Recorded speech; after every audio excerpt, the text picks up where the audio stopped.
Saudara, pemulihan jaringan telekomunikasi di daerah terdampak bencana Sumatera, khususnya di Aceh, masih menghadapi tantangan berat. Meskipun sebagian besar base transceiver station sudah diperbaiki, ketidakstabilan aliran listrik menjadi kendala utama untuk mengoperasikannya. Di Aceh itu total BTS terdampak pada 26 November ada 3.735, untuk BTS yang sudah pernah recover 3.283 atau 87,89%. Nah teman-teman, ini adalah BTS-nya sudah terrecover, namun tentu nyalanya diperlukan aliran listrik yang stabil ataupun genset. Total BTS yang belum pulih betul ada 452, belum diperbaiki ataupun jalurnya belum bisa ditembus, itu ada 12%. Jadi sekali lagi untuk BTS yang sudah direcover di Aceh 87%, namun sekali lagi catatan untuk bisa beroperasinya melihat dari ketersediaan listrik yang stabil.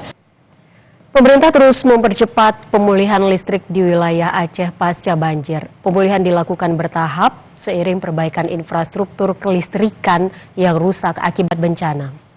Atas izin Bapak Presiden, kami persilahkan yang pertama Bapak Panglima TNI. Di Banda Aceh, pasokan listrik kini sudah kembali mengalir ke sebagian besar wilayah kota. Namun, sejumlah daerah dan desa belum dapat dialiri listrik secara merata. Kendala utama pemulihan berasal dari kerusakan jaringan tegangan rendah, akses jalan yang terputus, serta wilayah yang masih tergenang banjir.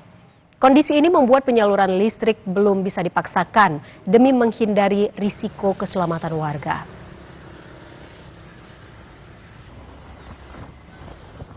Untuk Banda Aceh, total kapasitas itu sekitar 110 megawatt kapasitas pembangunan di Banda Aceh. Dan alhamdulillah tadi malam sudah rata-rata 60 megawatt untuk kebutuhan Banda Aceh sudah tersaluri. Sebagian kita pakai genset.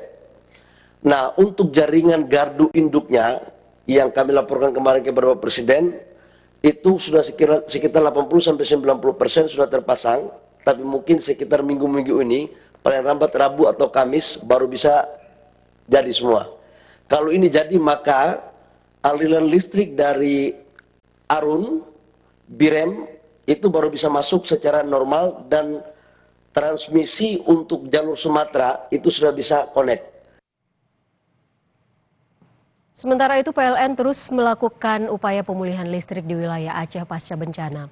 Proses pemulihan dilakukan secara bertahap, menyesuaikan kondisi lapangan. Hingga saat ini, sejumlah wilayah di Aceh belum dapat dialiri listrik secara normal. Akses yang terbatas dan kondisi infrastruktur yang belum sepenuhnya pulih menjadi tantangan di lapangan.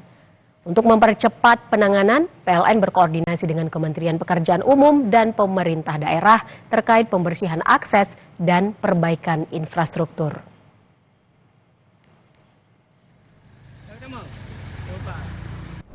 Kami sedang berusaha keras ya, karena memang cuaca dan kondisi tanah yang masih belum stabil gitu ya. Ada beberapa yang sudah kita dirikan tiangnya, kemudian mengalami longsor lagi. Nah, ini kendala-kendala di lapangan seperti itu. Kemudian yang kedua dari sisi jalan itu masih banyak yang berkayu-kayu, kemudian ada yang masih tertutup dengan timbunan-timbunan tanah. Selain itu juga jembatan-jembatan dalam mengevakuasi tiang-tiang kita juga mengalami hambatan-hambatan.